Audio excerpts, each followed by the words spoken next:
The night shift at the emergency ward was a pressure cooker of sterile air and distant sirens. A team of elite Navy SEALs burst through the doors, carrying their brother after a training exercise went horribly wrong. The room was chaotic. Orders were being barked, and the adrenaline was blinding. In the back of the room, a quiet nurse stood perfectly still, watching the monitors with a predatory focus. When the lead doctor made a hasty call to push the patient forward, her voice cut through the noise like a serrated blade. "I warned you!" Suddenly, the room froze. A master had arrived. Everything changed.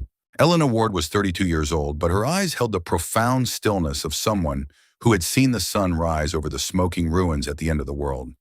She had transferred to the city's busiest Level 1 trauma center only 3 weeks ago. To her new colleagues, she was just a night shift regular, a quiet, almost spectral woman in navy blue scrubs who finished her paperwork with obsessive precision and never joined the loud, ego-driven banter that usually filled the break room during the 2 a.m. lull. They saw her as reliable, yes, but effectively invisible. A background character in a world dominated by high-speed adrenaline and medical rock stars who thrived on the chaos of the sirens. Metropolitan General was a factory of miracles, but it was also a place where the hierarchy was carved in granite. The senior residents were the princes, the attendings were the kings, and the nurses were the infantry who kept the trenches from collapsing. Elena played her part perfectly. She was the ghost in the machine, moving through the hallways with a grace that suggested she was measuring the air pressure of the room rather than just walking through it. The fluorescent lights hummed with a low-frequency buzz that most people ignored, but to Elena, it was the rhythm of a system under strain. She noticed the tiny details, the way a supply cart was vibrating, or the slight scent of ozone coming from an aging monitor. She was a creature of total awareness, trained to detect the smallest anomalies in her environment before they turned into catastrophes. The night took a sharp, violent turn when the heavy, reinforced double doors of the ambulance bay swung open with a thud that echoed through the entire ward. A group of men in full tactical gear, vests, comms, and soot-stained multicam, marched in, their boots sounding like a rhythmic thunder on the polished linoleum. They were members of a Tier 1 SEAL unit, the elite of the elite, and they were carrying a teammate who was pale, shivering, and losing his grip on life with every passing heartbeat. The leader of the group was a massive man named Jax. His arms were covered in tattoos and the scars of a decade spent in the dirt, but his face was currently a mask of raw, unfiltered desperation. "We need a doctor! Now!" Jax roared, his voice vibrating with a frequency that made the nearby heart monitors flicker. He took a blast in the simulation. "He's fading. Get someone in here who knows what they're doing." Dr. Sterling, a brilliant but notoriously high-strung young resident with a penchant for flashy saves, swarmed the gurney immediately. "I've got him! Bay 4, move!" Sterling shouted, his adrenaline already peaking as he grabbed a pair of trauma shears. "Start a large-bore IV and prep for a rapid sequence intubation. He's hypoxic. We need the airway secured in 30 seconds." The room became a symphony of frantic energy. Residents were shouting for medication, nurses were scrambling for supplies, and the SEALs stood in a semicircle, their presence filling the small bay with a heavy, suffocating tension. Elena stood at the foot of the bed. She didn't scramble. She didn't join the shouting. Instead, she placed a single steady hand on the patient's cooling skin and looked at the way his pupils reacted to the overhead fluorescent lights. She wasn't looking at the numbers on the monitor. She was looking at the man. She noticed a subtle rhythmic twitch in his carotid artery that didn't match his heart rate on the screen. It was a sign of a deep, concealed pressure trauma, a whisper of a brewing disaster that the standard hospital protocols often missed in the initial rush of the golden hour. "Doctor," Elena said. Her voice was low, resonant, and carried a frequency that seemed to bypass the panic of the room like a laser cutting through fog. "I think we should slow this down. His core temperature is dropping too fast for a standard sedative push. If you intubate now without a stabilized thermal wrap, his heart will enter a shock reflex loop." Sterling didn't even look at her face. He was too busy trying to be the hero in front of the elite soldiers. Not now, Ward. He's crashing. We need the airway secured before his lungs fill up with fluid. Just get the paralytics ready and stay in your lane. Jax, the SEAL leader, stepped forward, his massive chest nearly bumping into Elena. He glared at her as if she were an obstacle to his friend's survival. Do what the doctor says, lady. We don't have time for a nursing lecture. He's dying. Elena didn't argue. She didn't roll her eyes or try to defend her ego. She simply stepped back half a pace and watched. She knew exactly what was about to happen. She had seen this physiological pattern in the mud of far darker places than a city hospital. She had seen it on ridges and in trenches where the only light was the flash of a muzzle. She had tried to give the warning, but the room was too loud to hear the truth. In the hierarchy of the elite, volume is often mistaken for authority, and speed is often mistaken for competence. Elena lived in the silence, waiting for the moment when the noise would finally fail. And she knew that moment was coming in exactly 60 seconds. The silence of the shadow. If you think quiet warnings are often ignored, comment, that is unfair. The medical team moved with a frantic, heroic energy that would have looked impressive on a TV drama. But to Elena, it looked like a train wreck in slow motion. They were doing everything by the book, following the algorithms taught in every residency program in the country. But they were reading the wrong chapter for a man who had been subjected to the specific atmospheric pressures of a tactical simulation blast. Sterling pushed the first dose of the paralytic agent, his hands sweating under his latex gloves. He was focused entirely on the monitor, watching the oxygen saturation levels dip toward the red zone. He was looking at the symptoms, but he was completely blind to the cause. The beeping of the EKG began to change pitch, a subtle shift from a steady rhythm to a desperate, uneven gallop. Elena could see the patient's fingernails turning a bruised purple, a phenomenon known in high-altitude combat as silent cyanosis.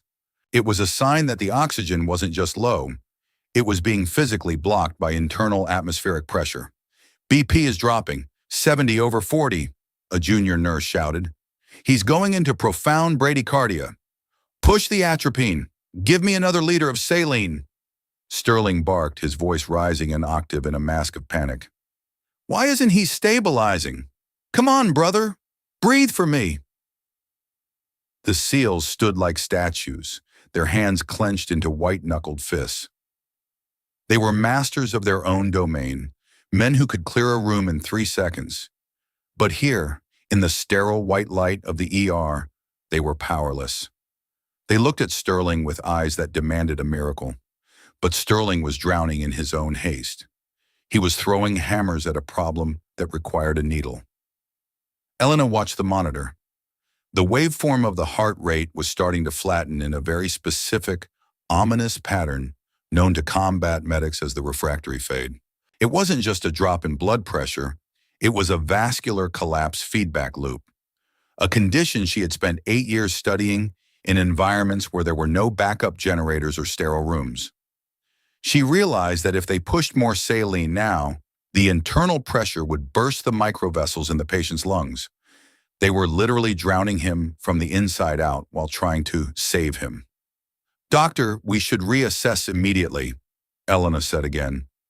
She moved closer to the monitor, her eyes locked on the T-wave transition. The heart isn't the primary failure point. It's a thoracic pressure imbalance. If you push that secondary sedative, his heart will enter a refractory period it won't come back from. You will be intubating a corpse. Sterling wiped a thick bead of sweat from his forehead with his sleeve, his eyes wide and unfocused. I'm the lead on this floor, Ward. I know what I'm seeing. He's in respiratory failure. He needs the airway secured now or he's gone. He needs the pressure relieved, not the airway blocked, Elena countered, her voice remaining perfectly flat, like a calm lake before a storm. We are losing the window. I warned you 60 seconds ago, and the window is now closed. The other nurses looked at Elena with a mixture of shock and terror. You didn't talk back to the lead resident during a code blue. It was professional suicide. It was a violation of the team dynamic. But Elena didn't care about her career. She cared about the life on the table. She saw the cognitive overload in Sterling's eyes. The moment a brilliant mind shuts down because it's trying to process too much noise at once. Jax, the massive SEAL leader, stepped toward Elena again, his shadow falling over her like a dark cloud. If you have something to say it to the doctor. Don't just stand there whispering like a ghost. Elena didn't flinch. She didn't even look away from the monitor. She looked up at the giant warrior, her gaze so steady, so cold, and so utterly devoid of fear that it actually made the veteran operator pause. I am saying it, Sergeant, and I'm saying no for the last time. Speed without awareness is just a faster way to fail. Look at his right chest wall. See the 3mm lag in the rise? It's not a heart problem. It's a tension leak from the blast. If you don't vent it now, he's dead in 40 seconds. But the pressure of the moment was too much for the room to handle. Sterling grabbed the laryngoscope, ready to force the intubation. The monitor began a high-pitched, discordant scream as the patient's heart rate bottomed out. The golden hour had shrunk to seconds, and the elite unit was about to watch their brother fade away in a room full of experts who were looking in the wrong direction. The room was a chaos of alarms and shouting, but Elena was already reaching for the one tool that would change everything. She was the only one who saw the cliff, and she was the only one who knew how to fly. If you realize acting too soon can make things worse, comment, I was wrong. The room was a symphony of technical failure. Sterling was shouting for the crash cart, his movements becoming increasingly desperate as he tried to visualize the patient's vocal cords. The SEALs were edging closer to the gurney, their tactical instincts screaming that something was fundamentally wrong with the rhythm of the room. Elena didn't wait for permission this time. The time for nursing etiquette was over. The time for the combat master had arrived. She stepped into the sterile zone with a speed that was almost impossible to track. It wasn't the frantic scramble of the residents. It was a predatory, efficient glide. With her left hand, she gripped Sterling's wrist, not with violence, but with a firm, grounding pressure that forced him to stop his movement mid-thrust. Stop, Elena commanded. The word wasn't loud, but it had a density that felt like a physical wall. Recheck the vitals. Look at the right side. Now. Sterling tried to pull his arm away, his face turning red with anger. What are you doing? Look, she repeated, her eyes pinning him to the spot. For the first time since the patient arrived, Sterling paused. He looked at the patient's bare chest in the silence Elena had created. And there it was. A tiny paradoxical movement on the right side of the rib cage. A subtle inward suck while the left side expanded. He has a tension pneumothorax with a blast valve effect, Elena announced. She didn't look at the residents anymore. She turned her focus to the SEALs. Sergeant Jax, I need you to hold his shoulders. Do not let him move. Now! The sheer command in her voice was absolute. It was the voice of someone who had led men through hell and back without blinking. Jax felt a primal reflex of obedience trigger in his brain. He realized that the woman in front of him wasn't an amateur. She was an operator. Jax, the SEAL leader, froze. He recognized that tone. He recognized that specific combination of words. Combat-oriented trauma protocol. It wasn't a standard hospital term. It was a high-level directive used only by forward-deployed surgical teams in active black zones. Elena grabbed a large-bore, 14-gauge needle from the sterile tray. She didn't wait for a sterile drape. She didn't wait for a local anesthetic. And she didn't wait for a signature. She felt the space between the second and third ribs on the right side, her fingers finding the exact coordinate with a mechanical, cold precision. If we don't vent this air, his heart won't have room to beat, she whispered. She drove the needle in with a sharp practice thrust. A sharp, audible hiss of trapped air, like a tire blowing out, whistled out of the patient's chest. It was the sound of a life returning. On the monitor, the heart rate began to climb instantly. The flat, jagged lines began to spike into healthy, rhythmic peaks. 10, 20, 60, 80. Sterling stepped back, his hands shaking so violently he had to drop the laryngoscope. He had been seconds away from a fatal error that would have ended a career and a life. Jack stepped closer, his eyes locked on Elena's hands. He saw the way she handled the secondary stabilization. She wasn't using the clumsy, multi-hand grips of a civilian nurse. She was using a three-point tactical anchor, a specialized technique only taught to the most elite Tier 1 field medics in the special operations community. "You trained in that?" Jax asked, his voice hushed, raspy, and full of a sudden, deep-seated fear. Elena didn't look up as she secured the needle with a clear dressing.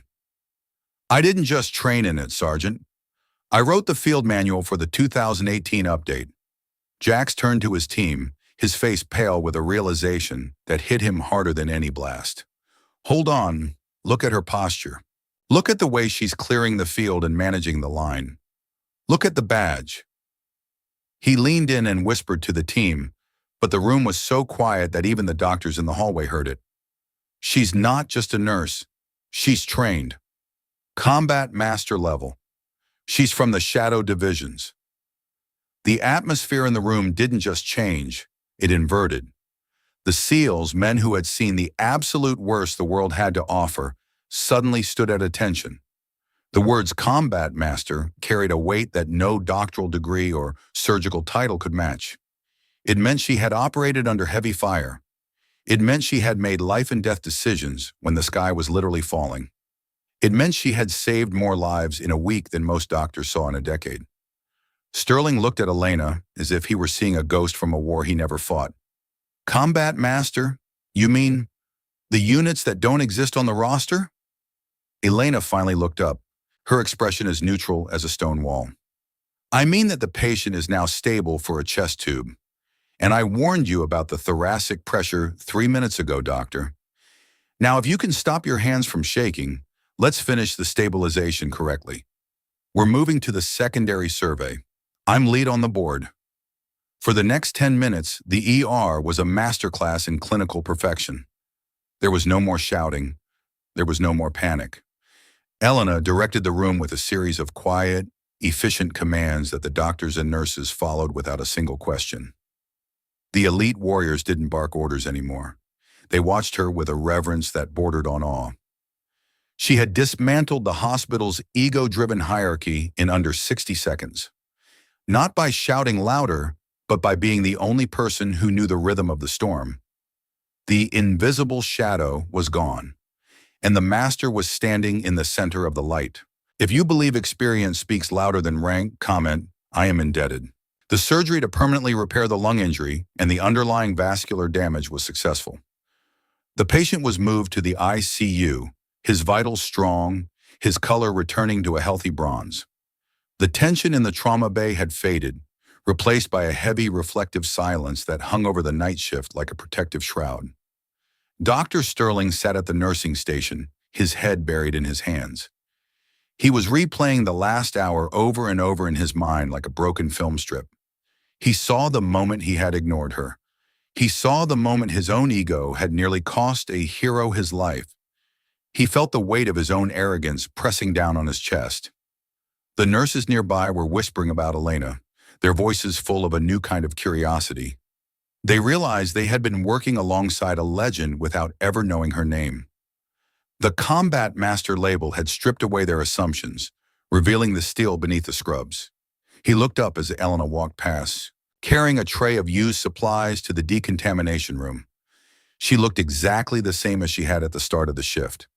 Calm, quiet, and entirely unassuming. No medals, no fanfare, just a nurse doing her job. "Elena," Sterling said, his voice hesitant and cracked. She stopped and turned with a slow, deliberate movement. "Yes, doctor?" "That was the most incredible thing I've ever seen," Sterling said, struggling with the crushing weight of his own humility. I realized I was looking for a standard heart failure, I wasn't looking for the tension buildup. I'm sorry I didn't listen to you. I'm sorry I was loud. Elena gave a small, tired nod. It happens to the best of us. Pressure creates tunnel vision. That's why we have a team. And that's why we have protocols that bypass the ego. Don't let it happen again, doctor. Next time, there won't be a shadow in the room to catch the fall. But why didn't you push harder earlier? Sterling asked, genuinely confused. You knew I was wrong from the start. You could have stopped me 30 seconds sooner. Elena looked at him, her green eyes piercing through his defense like a scalpel. You wouldn't have listened, doctor. You were too loud. Sometimes people need to see the edge of the cliff before they believe they're actually walking toward it. Fortunately for the sergeant, we had enough time to pull him back. Sterling winced at the cold truth of her words. He realized that her silence wasn't a lack of confidence. It was a lack of interest in the noise. Jax, the SEAL leader, walked into the station. He had washed the soot and blood from his face, revealing a deeply weathered expression of profound respect. He stood in front of Elena and did something that made every doctor and administrator in the room stop their work.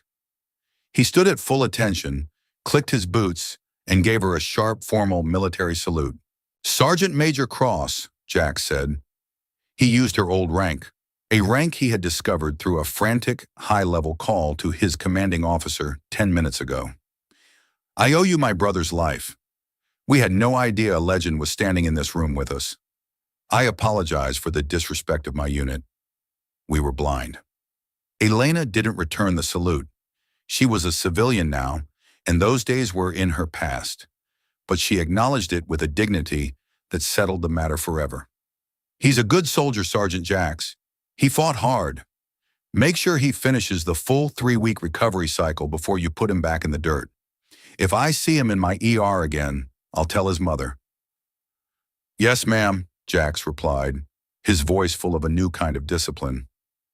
As the SEALs finally filed out of the hospital, the staff watched them go, then turned their eyes back to Elena.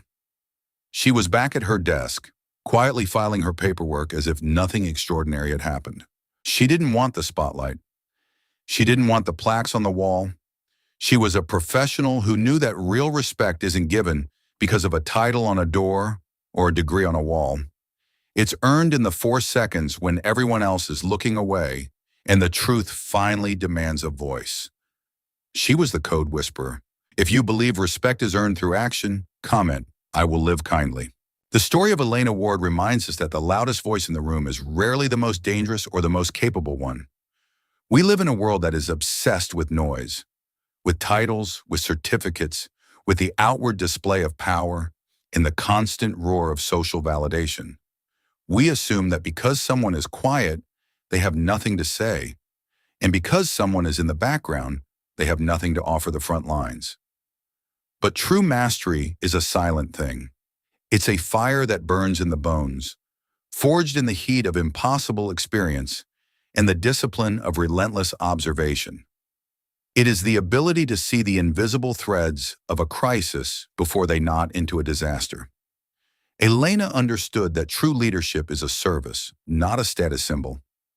It is the refusal to let noise distract from the objective. Her silence was her strength, and her strength was the patient's salvation. Combat Master isn't a title you put on a business card or a LinkedIn profile. It's a level of awareness that allows you to see the shadow pattern in the middle of a storm. It's the rare ability to keep your pulse steady and your mind clear when everyone else's is racing at 100 beats per minute. Elena didn't need to win an argument with Dr. Sterling to prove her worth. She didn't need to shout over the SEALs to be recognized as a leader. She simply waited for the moment when the truth became undeniable. And then she acted with the surgical precision of a master. She proved that leadership is not about having the podium. It's about having the answer when no one else does. We often overlook the quiet professionals in our own lives. The colleagues who stay in the shadows, the mentors who listen far more than they speak, and the experts who don't feel the need to announce their arrival with a trumpet blast. We judge them by their scrubs or their entry-level positions, not realizing they are carrying medals and histories that we can't even begin to imagine.